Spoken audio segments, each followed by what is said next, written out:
This is the IUX Education Podcast, your shortcut to smarter trading and investing. Where complex markets become simple. Let's dive in. Welcome to the Deep Dive. Today, we're plunging into, well, a really fascinating mix of things. Psychology, planning, even how we communicate. That's right. Our core topic, it's patience and discipline. You know, those things that are often easier said than done, especially when you're tackling complex skills. And to really get a handle on this, we're going to use the world of financial trading as our main example today. High stakes, lots of emotion involved. Makes sense. We're starting with an article that asks a pretty big question. Can we train ourselves to wait for the perfect setup? So our mission really is to figure out why waiting is so darned hard for us. Yeah. And then what's the sort of surprising power you get from actually doing it, from waiting strategically? And, you know, this deep dive goes a step further, too. It's not just what discipline is, but we're also exploring the how. Okay. We found some really cool insights, actually, about communication styles, how different ways of talking about things can really unlock learning complex stuff. We're drawing from descriptions of educational hosts. Ah, interesting. So how information gets across effectively. Exactly. How it lands, how it sticks, not just delivered. Right. So our goal, like always, is to give you a shortcut, get you properly informed on these connected ideas, maybe some surprising facts, perhaps a few aha moments. Hopefully. And definitely some practical takeaways, things you can use maybe even outside of trading. So let's get into it. Let's do it. Okay, let's unpack this first part then. Why is waiting just so incredibly difficult for us as humans? Fundamentally, our brains seem wired for action, right? For getting that reward now, not for sitting around patiently. Instant gratification, yeah. Yeah, exactly. And think about trading specifically. It can feel like a game, a really high stakes one. Definitely. And what do you do in a game? You play. You jump in. You don't usually win by sitting on the bench, or at least it doesn't feel like you do. It's almost primal. That urge to do something. Exactly. And a huge barrier to patience, which our source really flags, is FOMO, the fear of missing out. Oh, yeah. Big one. That, like, gut punch you feel when you see a price shoot up and you're not in. Watching others maybe make money while you're just waiting. And let's be real, social media just pours gasoline on that fire, doesn't it? It makes it so much harder to ignore. It really does. And what's fascinating here is how these sort of deep-seated psychological things like that FOMO, they directly fight against the very discipline you actually need to succeed. Right. It's a contradiction. It is. And it's not just FOMO. There's also that constant pressure, sometimes internal, sometimes external, to be making money or just being productive.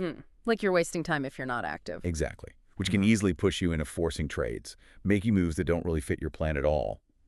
Our source links this straight to lacking trading discipline. Which is basically just sticking to your rules. Yeah, consistently applying your own rules and strategies. Even when, you know, your gut, your emotions are screaming, do something else now. Makes sense. And, you know, this isn't just about the markets. Not at all. This struggle applies anywhere that discipline and waiting for the right moment are key. Good point. Just think about it for yourself, maybe listening now. Where do you feel that kind of pressure? To jump in before the time is really right. Career, maybe? Personal goals?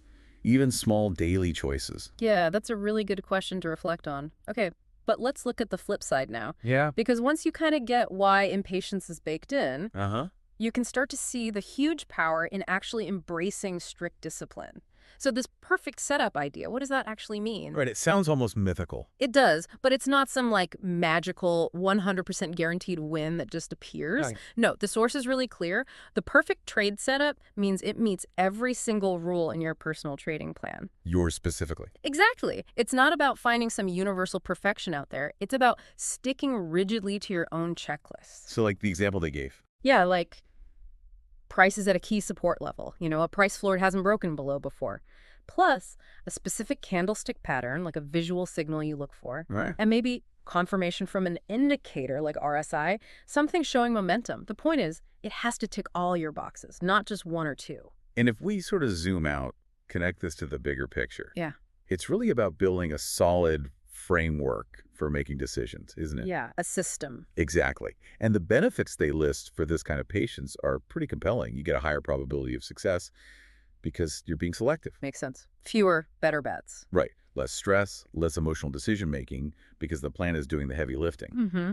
Lower transaction costs, too, obviously, because you're not just churning trades constantly. Overtrading. And crucially, this builds long-term confidence.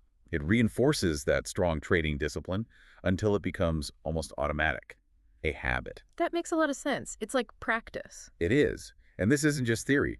The source mentions something called IUX tool integration. Okay, what's that? It's a subtle point, but important.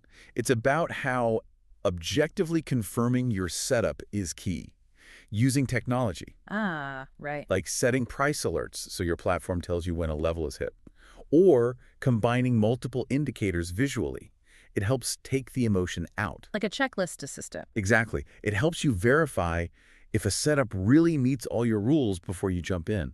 It's about building systems to back up that discipline, almost like pre-committing yourself to your strategy. Okay, that's really practical. So this leads to a big question then for us, for you listening. How do we actually learn to do this, to apply this kind of discipline? Especially when the information itself is complex, yeah. Right. Which brings us nicely to our second source. This one looks at how really effective communication is critical in making complex ideas actually, stick. How we learn best. Yeah. So let's look at these two educational personalities described in the source. They're from a fictional podcast, the IUX Education Podcast. First, there's John the Enthusiastic Expert. His core traits are pretty clear. He's a knowledge enthusiast, genuinely loves this stuff. He's an approachable teacher, good at breaking things down, got that optimistic energy, always positive, and he's a natural storyteller, uses good examples. So engaging. Very. His speaking style is distinct too. Think of it this way, or here's the thing, uses analogies. You can tell he's passionate, maybe gets a bit animated. Right. Background's a former trader, probably checks the markets first thing, loves his trading books. But maybe sometimes gets carried away, uses jargon, throws in a financial dad joke. Okay. Like, why did the stockbroker break up with the mutual fund? Exactly. Too much in common, that kind of thing. Got it. And the other one? The other is Sandy the Connector. Okay. Her traits are different, but complementary. She's the relatable beginner asking the questions everyone else is thinking. Ah, the audience's voice. Totally. She's a natural comedian, uses humor well. A people connector, relates complex stuff to everyday life. And she's skeptical but open. She questions things, which actually helps understanding. That's interesting. Skeptical but open. Yeah. Her style includes lots of wait when something's surprising, good callback humor, not afraid to say, hang on, that sounds confusing. So very natural. Very uses everyday language, pop culture references maybe. Great timing. She's kind of the voice of the person just starting out, maybe learning about investing. And she makes these cool, unexpected connections, like comparing corporate actions to action movies. I like that. So different styles. Completely different. And their dynamic together is where the magic happens, apparently. It's like teacher and student. But Sandy often ends up teaching John how to explain things better. Bringing it down to earth. Exactly. They balance serious and playful. John has the deep knowledge. Sandy brings the humor and relatability. It's this complementary energy. So when John goes too technical, Sandy pulls him back, builds that bridge for the listener. And importantly, you feel there's real mutual respect between them. that makes sense.